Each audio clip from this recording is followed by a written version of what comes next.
लालू जी, उन्होंने ही जब शासन आया था, उन्होंने ये नारा दिया था, भूरा बाल साफ करो। और सबसे पहला जातिवाद की अगर बात करते हैं तो उन्हीं के पार्टी के लालू यादव जी करते हैं। और कभी अगला, कभी पिछड़ा, कभी यादव, कभी ब्राह्मण, कभी भूमियार, कभी राजपूत, इस तरह वो लोग जातिवाद में बिहार को बांट के यही तो राज वो करते आ रहे हैं आज 15-20 साल से, और फिर से वही शुरू करने जा रहे हैं। तो हमें लग रहा है इस बार ऐसा बिहार में नहीं होने वाला है। परेशान क्यों है, बौखलाहट आप में क्यों है कि जातीय जनगणना आया, तो क्यों आप लोग परेशान हैं, क्यों बौखलाहट आप लोगों में? देखिए, हम लोगों के अंदर कोई भी बौखलाहट नहीं है, ना ही हमारे अंदर है, ना ही हमारे नेता के अंदर है। मैं स्पष्ट कर दूं शाहबाज जी कि जातीय जनगणना जो आई है उससे हम लोग इसलिए संतुष्ट नहीं है क्योंकि ये जांच की विषय है। अगर नीतीश जी ने ये जातीय जनगणना कराया है तो हमारे नेता भी यही कहेंगे, मैं भी यही कहूँगी कि अगर इनको गणना कराना ही है तो आप शिक्षा की गणना कराए ना, कि 15 साल में आपने कहाँ तक बिहार को शिक्षा के जगत में पहुँचाया। अगर इनको डाटा ही लेना है तो ये डाटा लेना कि आपने कितने उद्योग बिहार में लगा दिए 15 साल में, उसकी डाटा तैयार करें ना। ये मैडम, आपको नहीं लगता है कि कास्ट सेंसस लाकर नीतीश कुमार ने भाजपा पर एक क्लीन स्वीप करने की कोशिश कर रहे हैं, पूरी तरह से मंसूबे पर पानी फेरने की कोशिश है?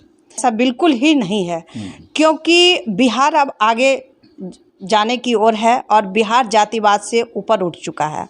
और नीतीश जी ये जनगणना लाके ये साबित करने का कोशिश कर रहे हैं कि फिर से वो बिहार को उसी जातिवाद में धकेल रहे हैं, ताकि ये जनगणना आ जाएगा, बिहार के लोग फिर इसी जातिवाद में बटे रहेंगे और हमारा जो कुर्सी है वो सुरक्षित रहेगा और हम जो है बिहार को आगे नहीं ले जा पाएंगे। तो अब हम बिहारी जो है जग चुके हैं और हम बिहार को आगे ले जाने की बात करते हैं। हमारे राष्ट्रीय चिराग पासवान जी आगे ले जाने की बात करते हैं, कैसे यहाँ पे बड़े बड़े उद्योग आए, कैसे यहाँ की सुरक्षा जो लॉ एंड ऑर्डर है उसकी व्यवस्था कैसे समुचित हो, यहाँ के लोग कैसे सुरक्षित हो, उसकी अब हम लोग सोच रखते हैं। तो इस बार की जो चुनाव होगी, हमें लगता है कि जाति गणना पे आधारित चुनाव नहीं होगी। इस बार की चुनाव जो होगी वो बिहार के लिए होगी, बिहारियों के लिए होगी। नीतीश कुमार तो काफ़ी खुश हैं, तेजस्वी यादव खुश हैं, चूँकि जाति जनगणना उसने प्रकाशित कर दिया है, जाहिर कर दिया है।